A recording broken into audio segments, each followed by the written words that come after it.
Good morning, ladies and gentlemen. At this time, I'd like all of you to please rise for the presentation of the colors presented this morning by the Honor Guard Detachment number 056 in memory of Marine Gunner Angus R. Goss from American Legion Post 111 in Tampa.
Now, gentlemen, please remove your hats as we honor our brave men and women serving us around the world in the United States Armed Forces with the presentation of our national anthem. Here to sing for us from Tampa, please welcome the very talented Tristan Walker.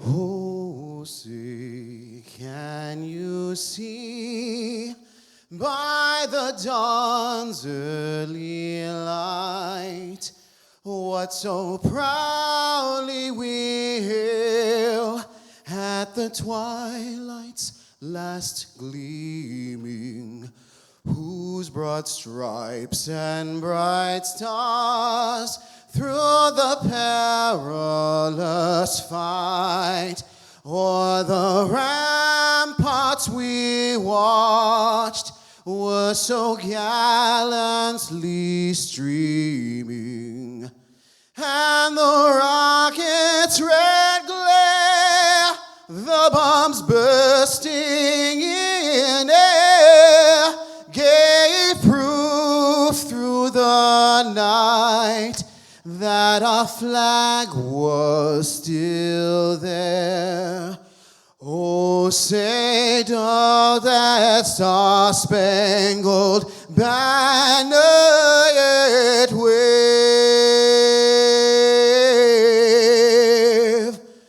o'er the land of the free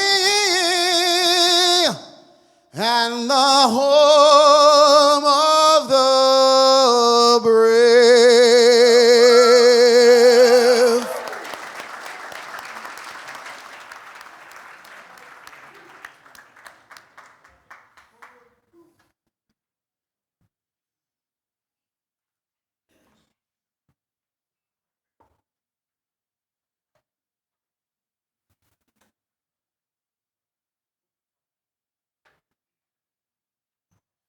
Please be seated, ladies and gentlemen.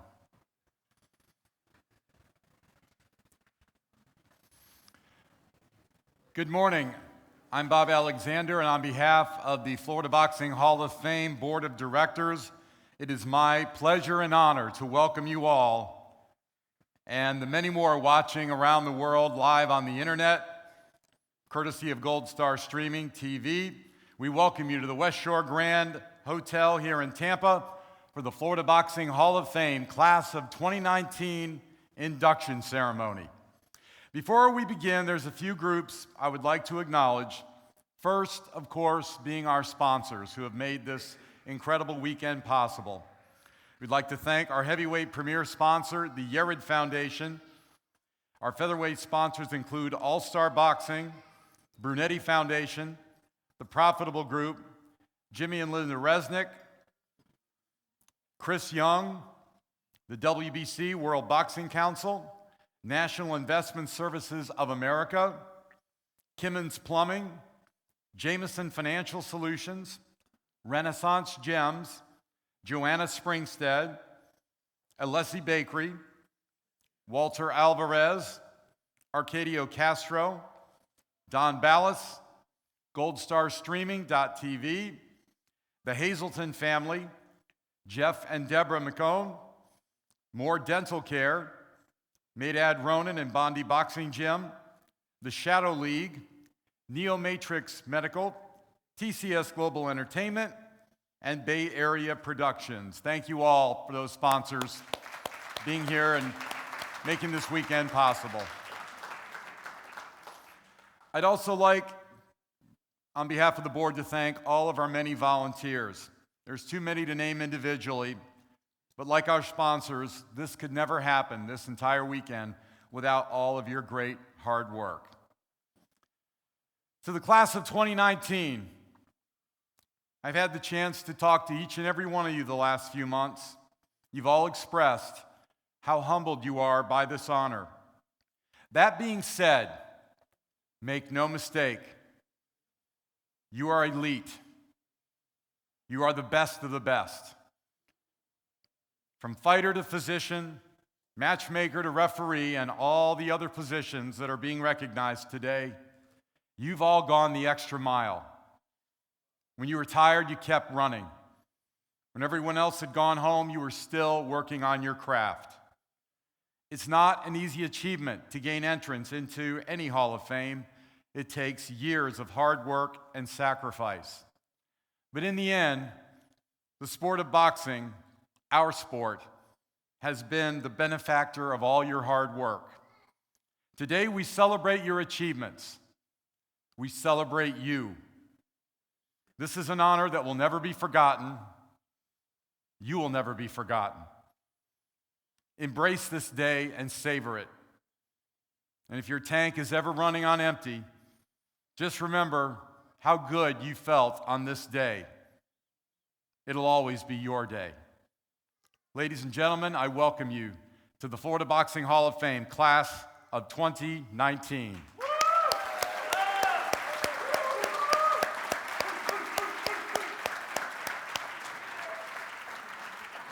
At this time, we begin by welcoming into the class of 2019 three individuals who have passed on, but we all know they're here with us in this room in spirit, and they will enjoy this day with pride in their accomplishments. Our first inductee had what you could call a roller coaster career. In life, there were big ups and downs. Even though he was never able to get a world title shot, he did make quite a name for himself when he was active. The unique situation he found himself in during the later stages of his career would earn him a permanent place of recognition in the world of boxing. He was born on March 14, 1947 in Newark, New Jersey. As a teenager, he ran with gangs and eventually began committing crimes and spent time in various lockups for juvenile offenders. During one of his stays behind bars, he met Al Dickens, a fellow inmate who'd done some boxing before his jail time. He encouraged the young man to give boxing a try. Indeed, one of the inmates who gave him some quality sparring was none other than middleweight Reuben Hurricane Carter. In 1974, he was paroled from a New Jersey prison, and it was Miami architect and Florida Boxing Hall of Famer Murray Gaby who offered him a managerial contract. It was on behalf of the Miami Beach businessmen group, the Mendoza Group. Gaby had the connections to have the young man transferred to Miami for his parole. The 26-year-old showed up at the world-famous Fifth Street Gym on Miami Beach. Florida Boxing Hall of Famers Angelo and Chris Dundee were so excited to watch his first workout, along with Hall of Famer Dr. Ferdy Pacheco. They offered him a contract, and he turned pro in March of 1974. He fought 11 consecutive fights on Miami Beach. He was 10-0-1, even scoring a win over top contender Jesse Burnett. A title opportunity against then light heavyweight champ John Conte was in the offing. But he returned to New Jersey and shortly after was arrested on robbery charges and sentenced to 30 years in Rahway State Prison. It appeared his career was over at that point, but the warden of Rahway was a man who believed in second chances. He believed in rehabilitation. After winning 3 fights behind bars, HBO Boxing, which at that time was in its infancy, decided to take a chance on a very unique situation. It brought its cameras behind bars to televise a live fight. The opponent was number 1 ranked light heavyweight Eddie Gregory, who of course later became Eddie Mustafa Muhammad. At the time, Gregory looked at the fight as a mere tune-up before a world title shot. It turned out to be anything but. The inmate dominated the fight and won a unanimous decision. Over the next few years, he beat every contender who ventured into Rahway, including Richie Cates, Jerry Celestine, and top-ranked Yaki Lopez. His fights were broadcast on CBS and NBC. He would rise to number 2 in the world rankings, and a title fight behind bars seemed an actual possibility. Then the WBA decided to strip him of his ranking, citing that he had not set a good example for a title shot. That decision prompted Sports Illustrated to question why the move was made when the situation was exactly the same the year before when the ranking was given. The decision seemed to sap some of the life out of him as he would go on to lose 2 of his final 3 fights behind bars. His final loss came to future world champion Dwight Muhammad Qawi, who was once a Rahway inmate himself. He would retire from boxing with a final record of 19 wins, 2 losses, 1 draw, 11 wins by way of knockout. He was released from prison in 2005 after serving 28 years. He would later be inducted in the New Jersey Boxing Hall of Fame. That was 2012. He suffered from dementia, and later years he spent in a New Jersey nursing home before passing away in 2018 at the age of 71. Though his story was certainly a troubled one, it will live as one of the most unique in boxing history. Ladies and gentlemen, please join me in welcoming to the Florida Boxing Hall of Fame class of 2019, former light heavyweight contender, the late James Scott.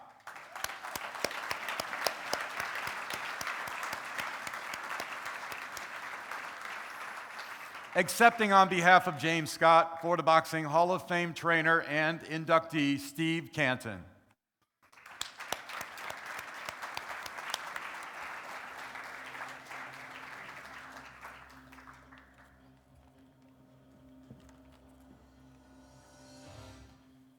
Thank you, Bob. It's an honor to be here accepting this award for James Scott.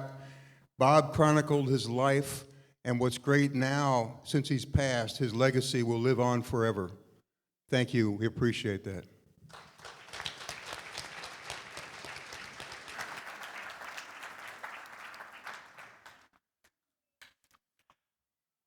Often these days, when you hear the phrase "pay it forward," where someone decides they want to share their skills and their knowledge to younger people who aspire to achieve the same success. Our next inductee paid it forward for a long time to the benefit of so many. He was born on July 17th in Hamburg, New York. He grew up a bit on the angry side and indeed saw the inside of a jail, but football and baseball coaches helped channel his energy in a more positive direction. He played football at Murray State University and would later serve his country in the United States Marine Corps and was shipped off to fight in Vietnam. He returned from the Marines and eventually made his way to Florida, where his parents had moved. He decided to try boxing and walked into the 5th Street Gym on Miami Beach and asked Florida Boxing Hall of Famer Angelo Dundee if he could train. He wound up fighting 4 times as an amateur and later fought 8 times as a pro before embarking on a career as a police officer. One afternoon in Sunland Park, he hung up a heavy bag and was soon surrounded by about 30 boys who all wanted to punch the bag and learn boxing. He started coaching at the LA Lee YMCA and also served as a school resource officer. His boxers would compete in many tournaments, including the U.S. Olympic trials. His boxers would earn both state and national championships. He would later become a USA boxing official and would participate in the Florida Gold Coast Amateur Boxing Association, the Florida Golden Gloves Association, and the Olympic Training Center in Colorado.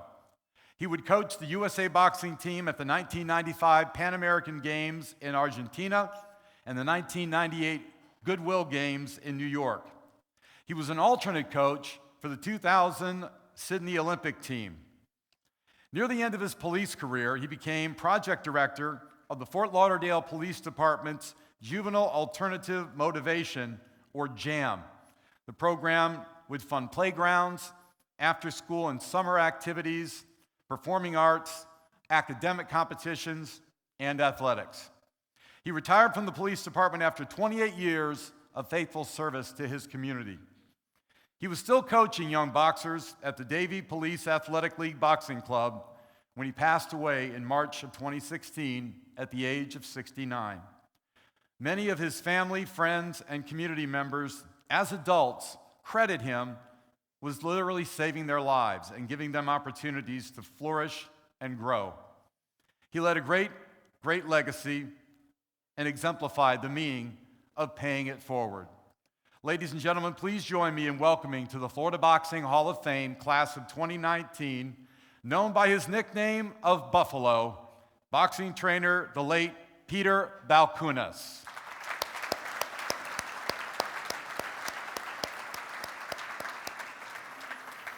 Accepting on Peter's behalf, please welcome his wife, Digna.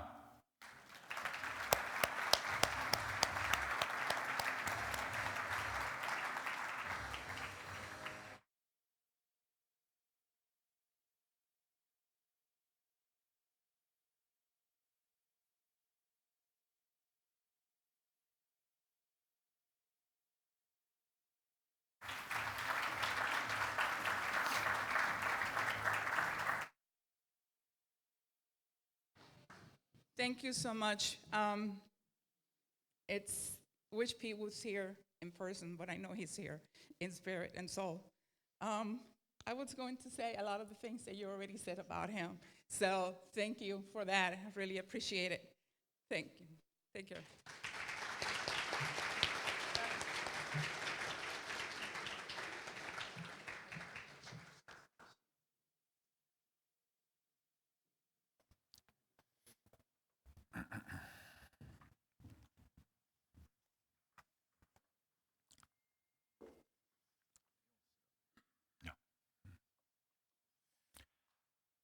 Having family members in the same business doesn't always work out real well, but it did work out for our next inductee.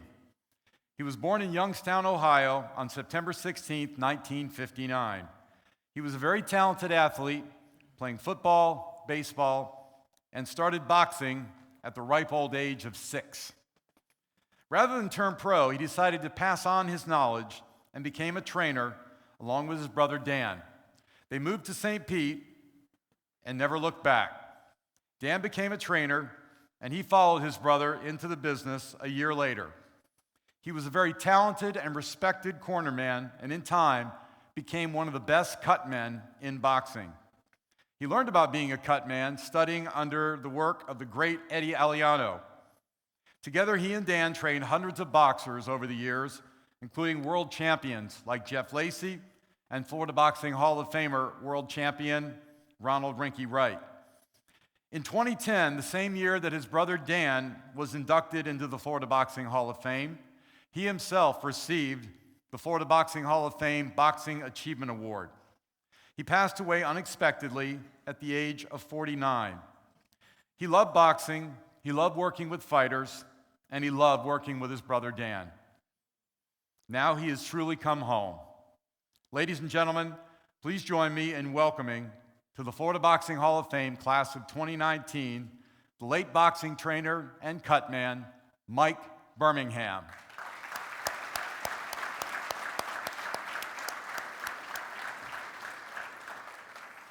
Mike's brother Dan wanted to be here with us this morning. Unfortunately, he is very sick and in bed and sent his wishes to everybody, and he wants to come back to the ceremony next year. Accepting on Mike's behalf will be our president, Butch Flansburgh.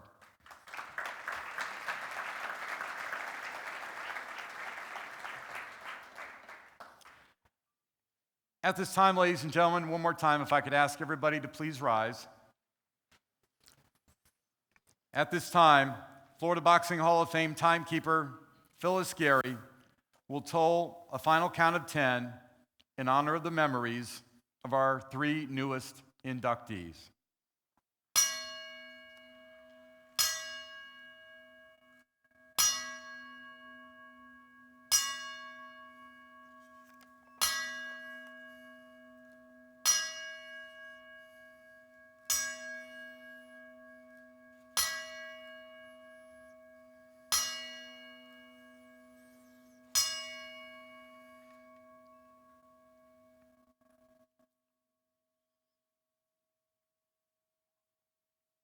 May they all rest in peace. They are now officially inducted. Thank you. Please be seated, ladies and gentlemen. It's been a great weekend. What? Yeah, we've got the video. I know. Danger of having a live mic next to your face. At least we didn't curse. Look at it that way. As I mentioned, it's been a great weekend here at the Florida Boxing Hall of Fame induction weekend. Much of it has been captured on video by our good friends at goldstarstreaming.tv and Adversary Sports and Entertainment. Check it out.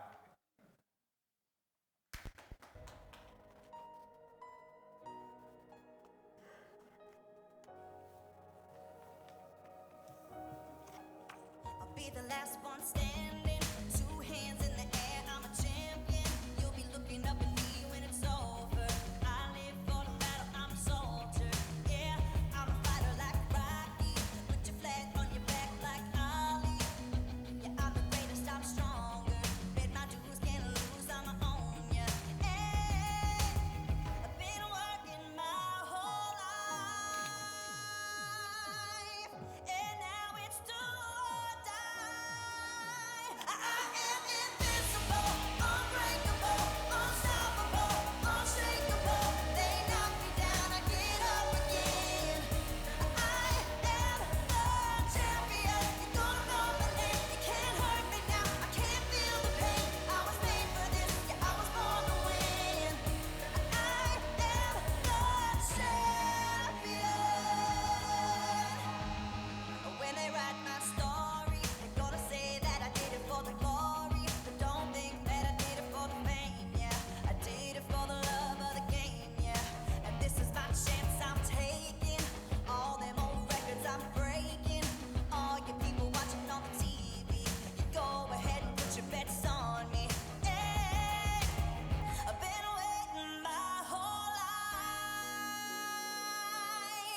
to see my name in lights. I am invincible, unbreakable, unstoppable, unshakable. They knock me down, I get up again. I am the champion. You're gonna know my name. You can't hurt me now. I can't feel the pain. I was made for this. Yeah, I was born to win. I am the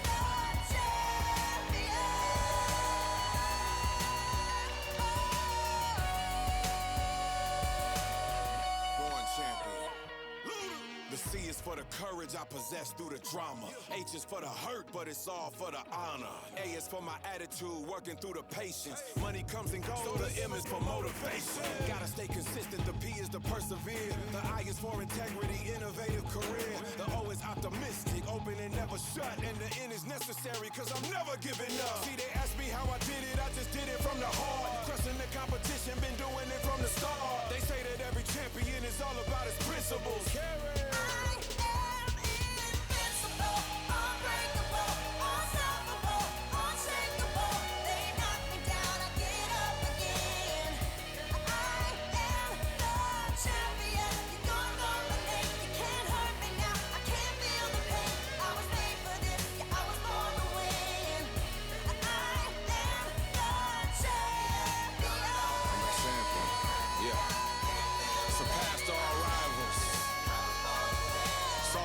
wants it the most.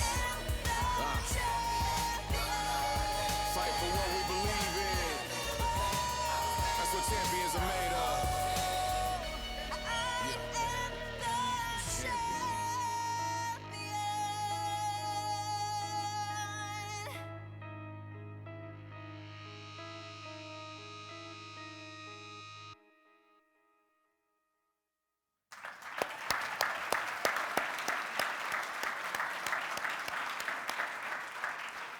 We want to thank Jared at 12th Power Studios for that highlight video. Also, John Dodano from the Florida Boxing Hall of Fame and Ira Glass, Gold Star Streaming.tv. The Florida Boxing Hall of Fame has a YouTube channel, which you can find.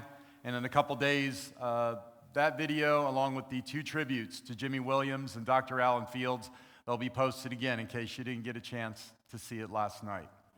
All right, now we move on to our living inductees. Our first inductee comes actually from the class of 2018. Last summer, he had a tough choice to make. As a trainer, one of his fighters had a fight overseas. He wanted to be here at the induction weekend, but he put his fighter's interest over his own and traveled to Europe. It's a great example of the kind of trainer he is and the kind of man he is. He was born April 9th, 1960 in Camagüey, Cuba. He began boxing himself at the age of 8 and had a highly successful amateur career. He fought 168 times, winning 151. He won many amateur titles, including 2 national championship gold medals. At the age of 17, he began training fighters, earning a master's designation. For 7 years, he was the top boxing coach in Cuba and eventually was sent to Mexico by the Cuban government. That was after that country requested a master trainer to work with their Olympians. In 1996, he defected, leaving Mexico, and he came to the United States, where he would settle in Miami and go right to work. He caught the eye of Florida Boxing Hall of Famer Pat Burns, where he would work with world champions such as Jermaine Taylor and Lamar Murphy. He would train Sahir Rahim for his run at the Olympics. He spent 2.5 years training top contender Amir Khan. He trained world champions like Guillermo Rigondeaux and Stacy Ryle, and heavyweight champion David Haye. Top contenders like Juan Arroyo and Gil Reyes. Under his tutelage, he turned pro 7 former Olympic boxers. He's run his own gym in places like Doral, Hialeah, Miami, and currently in Aventura. He plans to continue as long as he's able and will serve as a trainer currently for top contender Hiron Socaras and former Olympic gold medalist and world title challenger Luke Campbell. His dedication to his sport and to his fighters make him one of the top trainers in the boxing world. He's humble and friendly. His demeanor has also made him one of the most well-liked people in boxing. Ladies and gentlemen, please join me in welcoming to the Florida Boxing Hall of Fame, class of 2018 now officially, boxing trainer Jorge Rubio.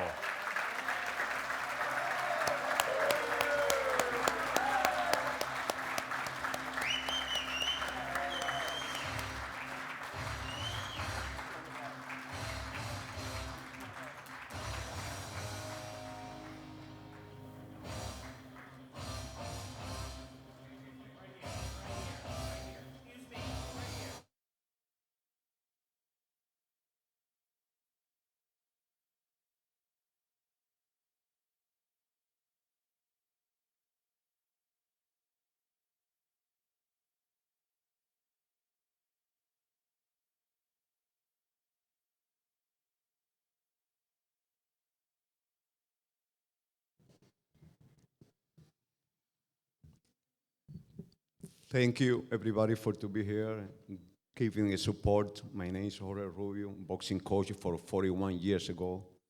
I am very happy for that opportunity that Florida Hall of Fame gave me to be here to share that great moment. And I worked very hard to receive that recognition. And I am very happy. I am very happy, and I am very grateful for all my boxers that gave me the opportunity to work with them and work hard for I reach all recognition that I receive right now. Thank you, everybody. I enjoy this moment, and congratulations for all mates that is present here. Thank you, everybody. I love you. All right.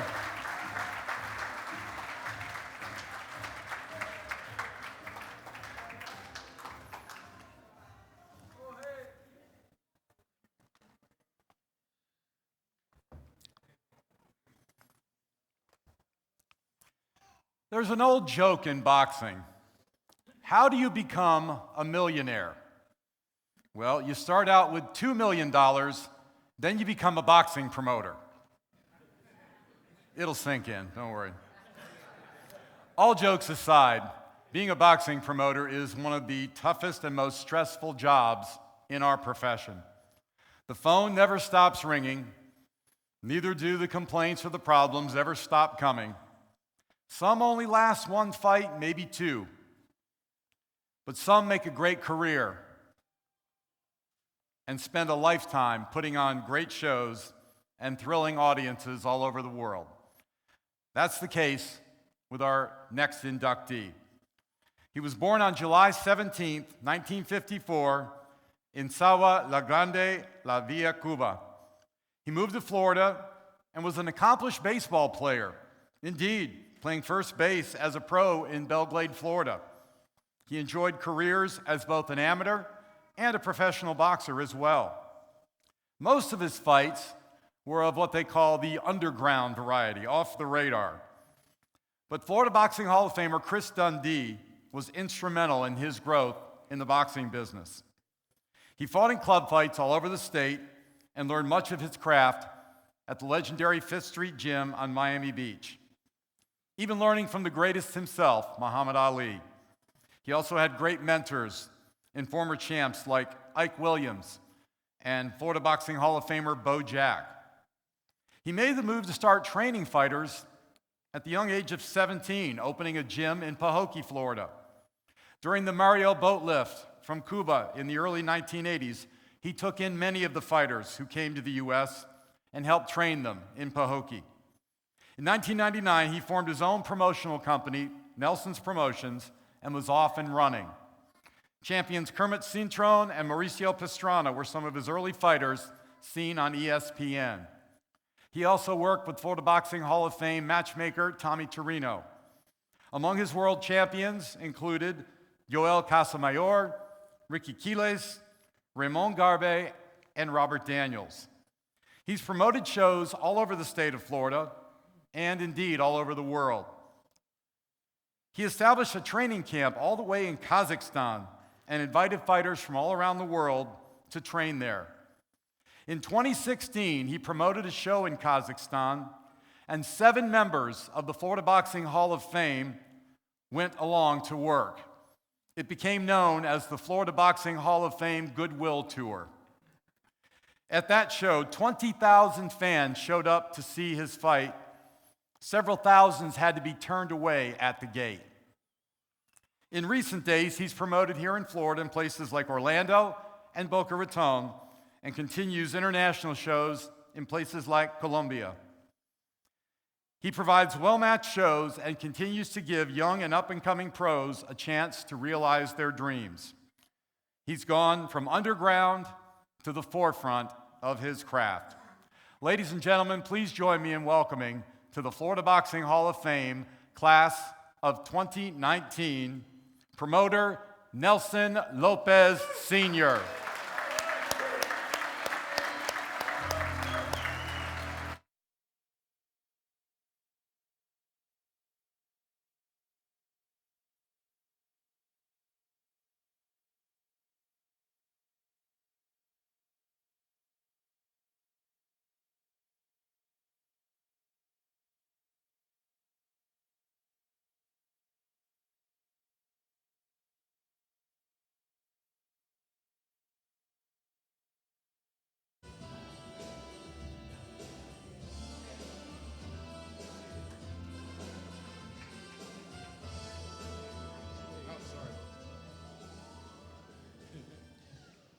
Wow, this is awesome. Thank you. And I have to say something I already said before. Uh, Something that most of you already know, that if it wasn't because Alan Field, my doctor, I wouldn't be here today. Every year he says, Nelson, you have to come up. Another thing, Mr. Alan Hall did not say that I took him to Kazakhstan too, and we had a great time. We done promote a lot of fighters, and we brought a lot of fighters to the top. And yes, we started on the ground, and we're on top now. I'm so proud to be part of a family that fights and make up.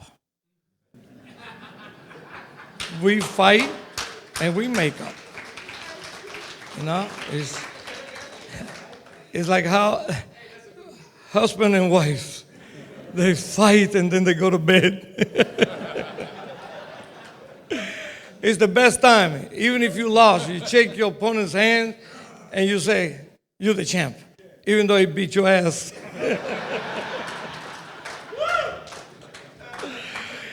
It's a great time and an honor, and I'm so happy to be here. It's unbelievable. Thank you, Doctor. I know he's here. I love him. And Ike, which I was in Fifth Street Gym one day sitting down, and I said, wow, and I didn't have a camera to take a picture. Chris Dundee, Muhammad Ali, wow, Bo Jack, Ike Williams, myself, and Mo, little guy that was a trainer of Ali's camp. After he fought Michael Spence, he came up to me and said, you know how much Ali gave me? How much? He gave me $150. I said, well, he got paid. You know, so, but that's part of life. That's part of boxing. You know, up and downs. What fighter have not been to the top and then gone to the bottom and then go back up again? You know, look how great Mike Tyson was. He still is. But it was not so great after Holyfield beat the hell out of him. You know? But he came back and he's still great. So we fight and we make up. I love all you guys. God bless. And I'll be here till the day I leave. Thank you.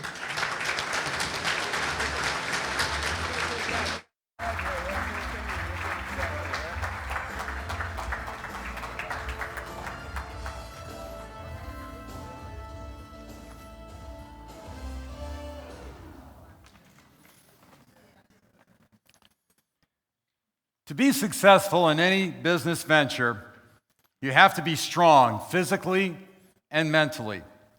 That includes boxing, especially when you're a trainer. You have to deal with physical and mental challenges and have a strong personality to get the boxer to listen and learn. Our next inductee is as strong as they come. He was born in Brooklyn, New York on July 23, 1948. Growing up, he participated in football, basketball, and baseball. He started an amateur boxing program at the age of 18 and had considerable success as a fighter himself. He won the New York Golden Gloves and tournaments held all the way in Israel. He attended college and wound up earning a master's degree in criminal justice. In 1979, he turned pro, but was limited to just 4 pro fights because a bad back prompted him to retire. He opened his own gym in New York and spent the next 2 decades training young fighters, leading several to Golden Gloves championships. In 1996, he suffered a severe physical setback when working as a warrant officer for the Nassau County Corrections Department. He was chasing a suspect up a flight of stairs, fell, and suffered a broken neck. Took years of rehab, but he was finally able to regain feeling in his arms and finally able to walk again. 3 years later, he was doing maintenance on a roof and fell off, required another surgery. He moved to West Palm Beach in 2000 and began training fighters at Florida Boxing Hall of Famer Steve Shepard's gym and would later work at Hall of Famer Dave Luter's gym. His skills as a trainer translated well to the pro ranks as he helped produce 6 world champions, including IBF super lightweight champ Joe Manley, super lightweight champ Jake Rodriguez, and Florida Boxing Hall of Fame lightweight champion Freddie Pendleton. He also served as president of the New York City USA Boxing Group for over a decade. He was inducted into the New York State Boxing Hall of Fame just last year. He continues to work with fighters, among them Cletus Selden, who recently just knocked out former world champ Zab Judah. He is as tough as they come, both physically and mentally, but more importantly, the heart he's shown to work with so many youngsters and the ability to bounce back from physical setbacks has proven his worth as a Hall of Famer. Ladies and gentlemen, please join me in welcoming to the Florida Boxing Hall of Fame, class of 2019, boxing trainer Pete Brodsky.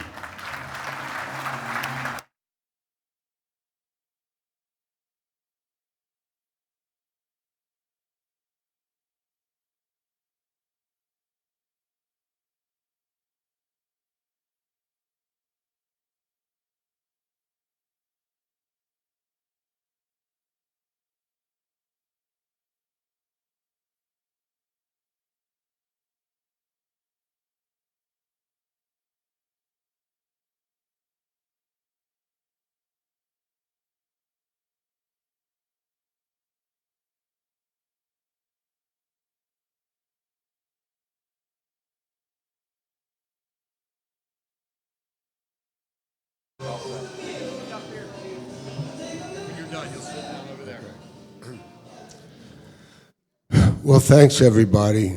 I'm not much of a speaker, so I'll do the best I can. First of all, I want to thank the Florida Hall of Fame because this is one of the best days of my life.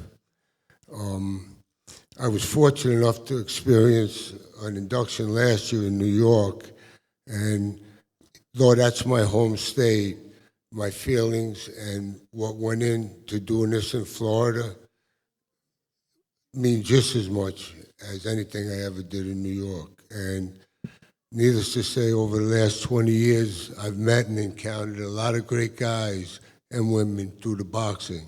And I guess most of my leisure time in life has been spent in a boxing gym. And I have to say that probably, had I not gone to a boxing gym at the time in my life when I went, I probably wouldn't be standing here right now. And I know everybody stresses and talks about the techniques of boxing and the sheer power and destructiveness that fighters have. But I want to make it very clear that my perception of boxing is 2 men have 2 arms and 2 legs. They strive hard to achieve a goal, and they give up things that most people in this world could never give up. And because of that fact, and that, amongst others, that separates fighters from a lot of other people. I'm sure other arts like MMA, they have the same type of feeling. But what a fighter has to go through in preparation for a fight, the deprivation of not going out with his friends and not being who he's supposed to be at that age, the diet, the constant physical workouts, the running, having to go to work during the day, then come home and either run at night or run before he went to work, then train 2 hours in the gym, then see whatever family you have, if any. And that's not really a great life. But for a fighter, it's everything, because the man that can do that is the man that has a good chance to go on and become something in boxing. And I just, before I go on, I want to also thank my beautiful wife, Sharon, who has been a total support for me, especially going through my trials and tribulations physically. I want to thank all my friends and fighters from Florida and New York, because in my life, the boxing community is everything to me, and the people in it, everything to me. I never met a fighter I didn't like. And I told myself in the beginning that something I learned from my coach, don't ever train a fighter that you don't like. So I never met one I didn't like, and I trained a lot of them, and I had a great time, established great relationships. And at the end of the day, the point I was trying to bring out a moment ago, boxing is great to teach you self-defense and for kids not to be bullied, and no matter where you go and what you do, being able to defend yourself is important. And the sport itself is the first sport known to the Olympics. It's the most competitive sport and absolutely the most stressful, but the sport that gives you the greatest accomplishment. Winning a Super Bowl is great. Winning an NBA title is great. But when a fighter wins a title, there's only one man that walked in there, one man that took the beating and suffered all the deprivation leading up to the fight to be there that night. So when they raise his hand, he looks at his trainer and he looks at his family and the people in his camp, and he expresses great love. And at the end of the day, when he goes home and looks in the mirror, he sees that guy that didn't go out and party with his friends. He sees that guy that did run when he didn't feel like running. He is that guy when he comes home with a busted nose or his eyes out like this, he has to pick himself up and go back to the gym the next day because he's a fighter. And what a fighter is a very, very, very special person. He may not have a master's degree, and he may not know how to knit or whatever in life, but there's one thing that he can do, and very few people have this ability. When he walks in those ropes, any fighter that really applies himself and wants to be somebody, he sees things the rest of the people don't see. And even with fighters themselves, you have different classes and different levels. But the guys that get to the top, they walk in and they see something in their opponent or during the fight that the rest of us don't see. And that is another thing that helps define greatness. So I just want to end by saying that my daughter and her husband are making a film about boxing. It's called Some Days You're the Dog and Some Days You're the Tree. And it's a story about me and a lot of my fighters to just generally show, hey, nothing is great, nothing's fantastic, there's no silver lining at the end. It's just a movie to show what we go through day in and day out. And that in itself, without a script, is happiness, is discipline and love, and most of all, it'll show that boxing is a sport unlike any other. Thank you so much.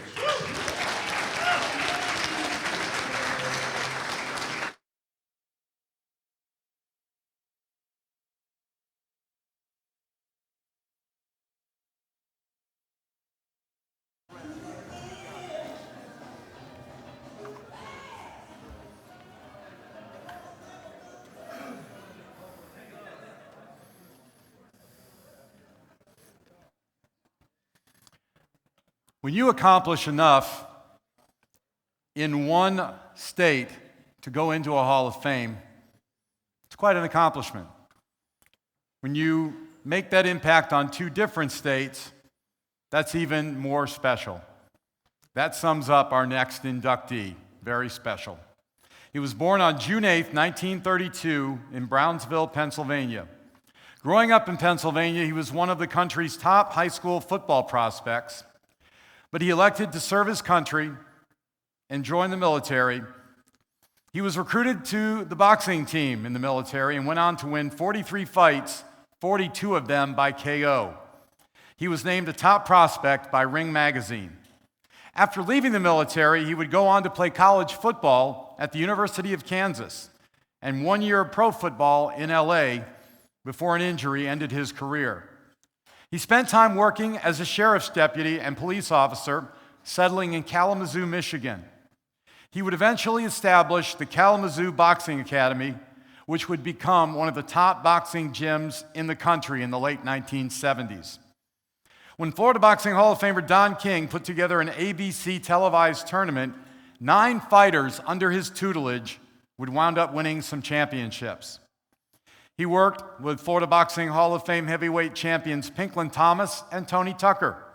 He worked with former heavyweight champion Leon Spinks and title challengers like Vonzell Johnson, Len Hutchins, Greg Coverson, Pete Stewart, Termite Watkins, Henry Tillman, and many, many more.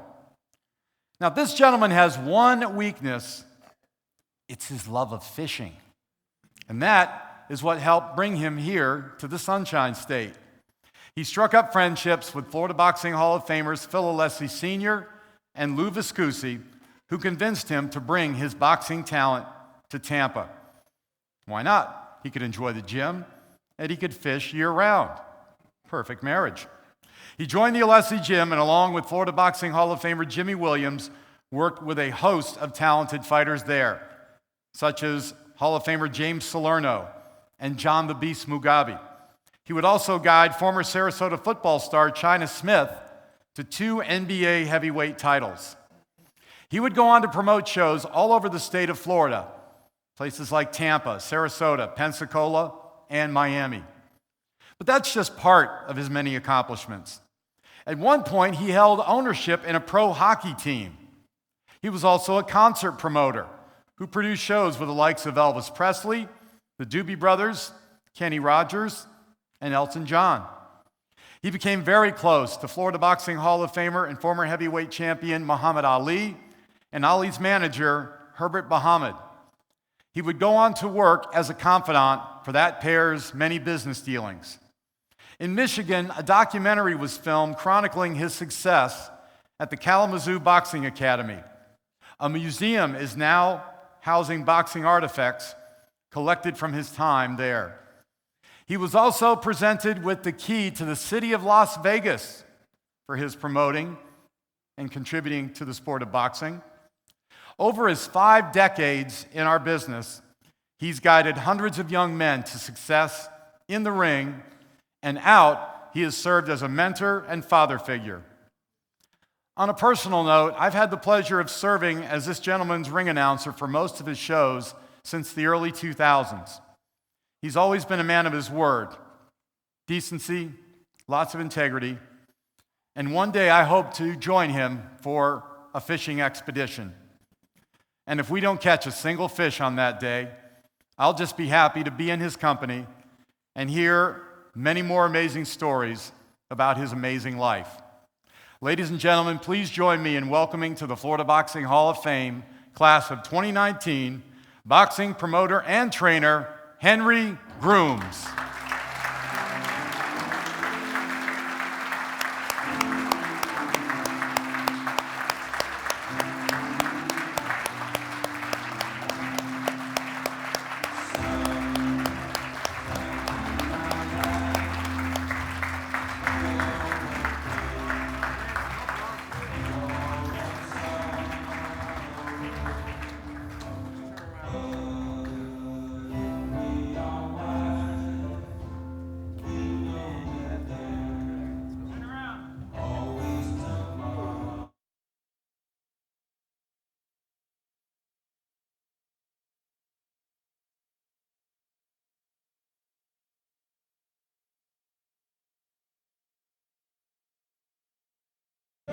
Fist up there, yeah.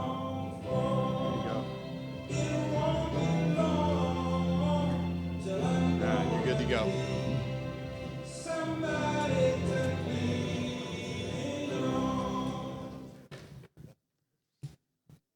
First, I would like to thank God for having the opportunity to be here and be a part of so many wonderful people, boxing fans, individuals of accomplishments in various walks of life, including boxing, etc.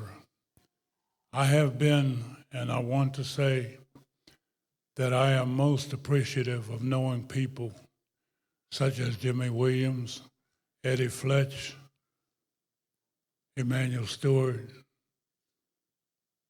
Robert Mitchell. These are teachers of boxing who are long-time pass.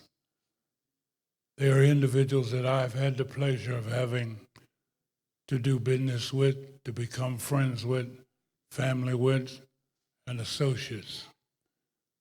I want to first start with saying that I would not have this opportunity to be here without starting with something in the foundation called Mother. Forgive me for touching on these things, but I felt and I feel obligated to speak of things in my beginning. There would be no chance for me to be standing here with all of you so favorably without mentioning those who made it possible for me to be standing at this podium. First, my mother, Emma Grooms, my father, Henry. Coal miner Henry died when I was 8. My mother, Parrish. I am a bearer of no living relatives and have not been for the last 25 or 30 years of my life. I know what it is to sacrifice. I know what it is to have the opportunity to fulfill dreams. When I came along to try to fulfill dreams such as being able to stand here among so many of you outstanding achievers in the walk of boxing and the walk of life, I want to say that it was a kind of situation where I grew up, and I understand and hear fellas talk about hard time and how hard it is to achieve getting to a gym or getting a ride, etc. I grew up in a house, no water. I grew up in a house with no light, no electric. I grew up in a home where it was in the coal mine, steel mill areas where sacrifice was a major device. Wallpaper, newspaper, outhouse. And I've been able to walk in the front of people such as Lynn Hutchins fighting Victor Galindez and John Conte. I've been able to be a part of walking with Termite Watkins fighting the co-main event at the MGM Grand under Ali and Holmes. I've been able to see and feel what it's like to be in those facilities and be a part of that. I'm not going to take any more of your time, gracious time, but to say thank you very much for all that you have contributed to my life and my well-being and my walk of life to be honored by such an organization as the Florida Boxing Hall of Fame, individuals that the individuals I've associated with, like Mr. Alexander, and many of all of you. So graciously, I want to say thank you, and I appreciate having the opportunity to be here, and I wish those that I had mentioned, Jimmy Williams, Emmanuel Stewart, Bert,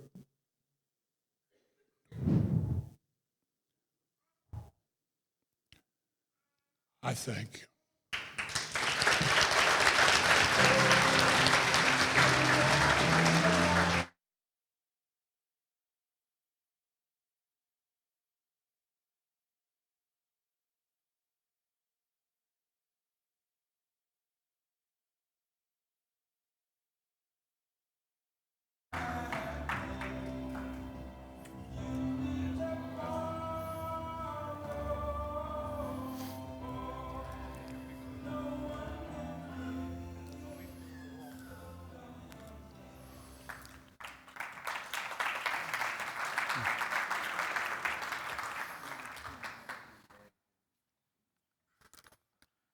By the way, Henry, you know that I love you very much, but you're wrong about just one thing.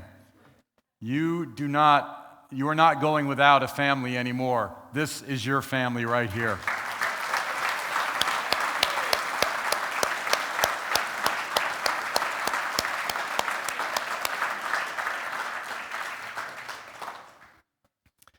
We talked about being a promoter. Now we're going to talk about a different profession.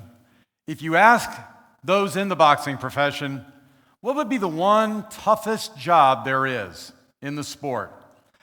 I'm betting 99% will tell you it's being a matchmaker. Your phone is ringing constantly, 24/7.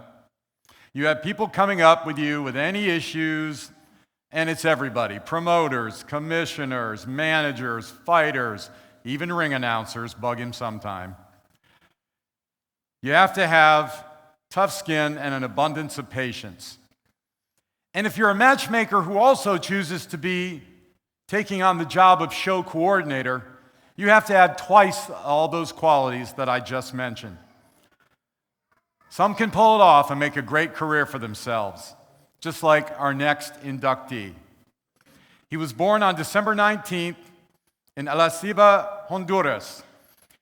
He was 7 years old when he moved to Miami's Overtown section. His first love was actually soccer, and indeed, he would go on to play semi-pro. He was that good.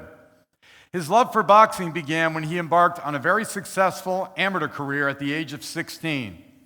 He decided to serve his country and enlisted in the United States Marine Corps.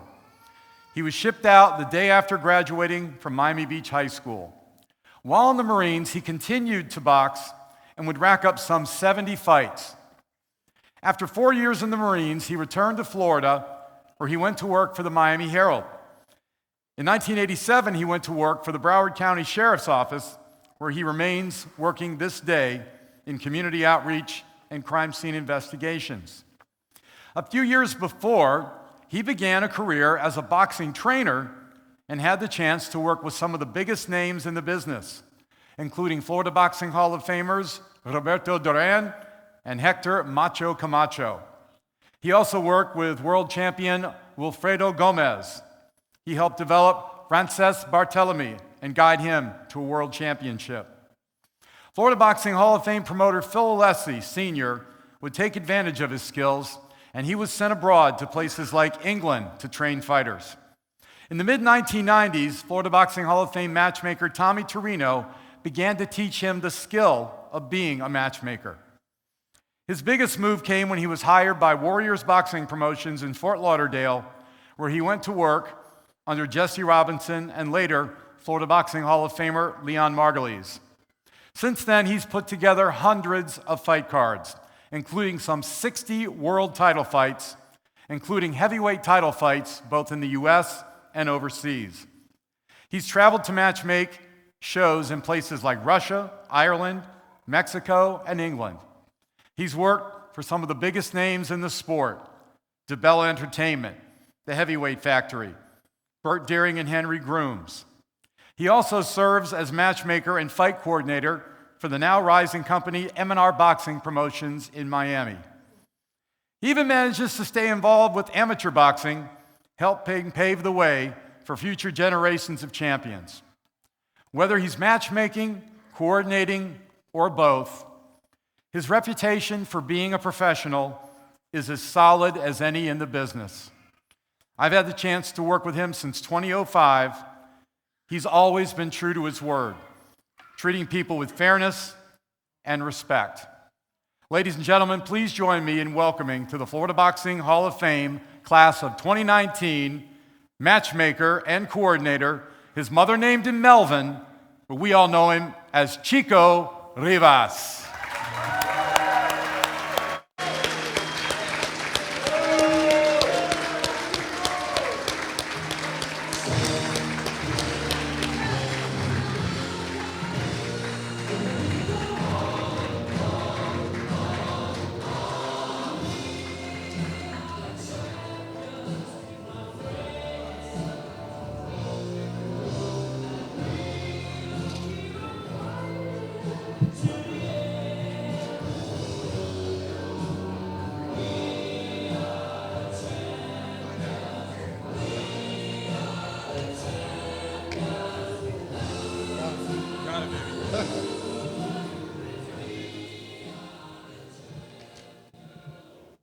First, I want to thank my God. Excuse me.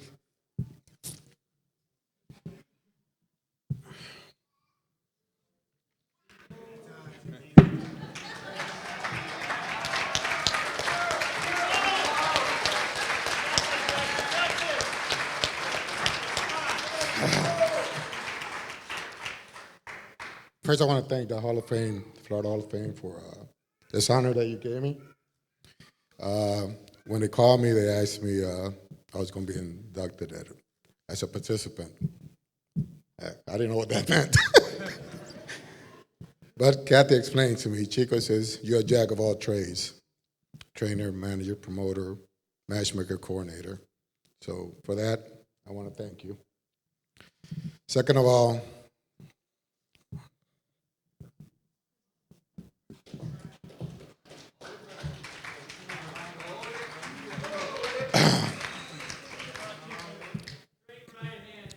I want to thank my mom and dad. Please stand up.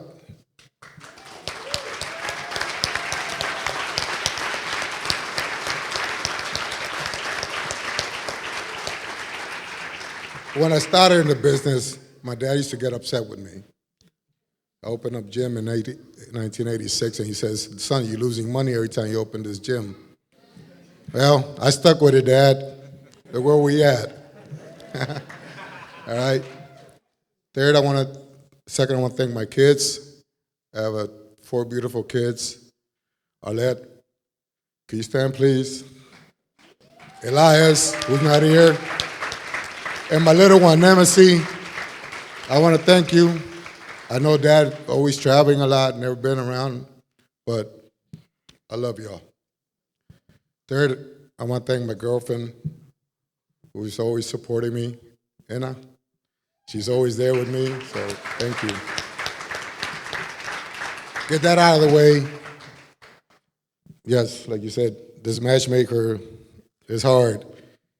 And the most honor I have that I have a couple fighters here that I got in their careers and worked with them, like Nate Campbell, Richard Hall, Lamar Murphy, and probably some more other fighters here that I work with. You know, Joelle was there, I got her career. Emerson, I mean, it's an honor. And believe it or not, me and Juan Arroyo, we grew up in the streets in Miami. We did a lot of things together, good or bad, but we did. We're going to tell him about the bad we did. But, you know, he became what he became, a top world contender. You know, and I took the other avenue. But I guess, like I said, I did train a lot of fighters, work with a lot of fighters, made some champions of my own.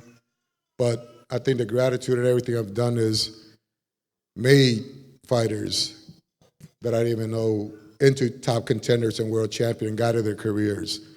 I had a lot of managers who put their fighters in my hand, and for that I'm very, very honored to all the managers I work with. And I also had an honor to work with a lot of promotion companies that have let me guide their companies, let me guide their fighters. And out of probably, like you said, all the 30, 40, 50 fights that I made or promoted around the world, I think the gratitude I have that I made a lot of champions and contenders. And for that, to all my champions, and I tell you, I could be, no disrespect, I could be an asshole. When it,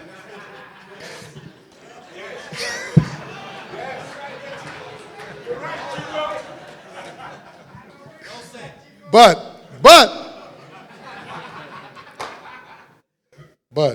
y'all gotta remember this, I always a fair asshole, all right? I made sure that you always got the best deals. Because remember, I always been on both sides of the coin as a fighter and a trainer myself. So always make sure that the fighters got what they deserve. And for that, and for everything, I'm very grateful. Thank you.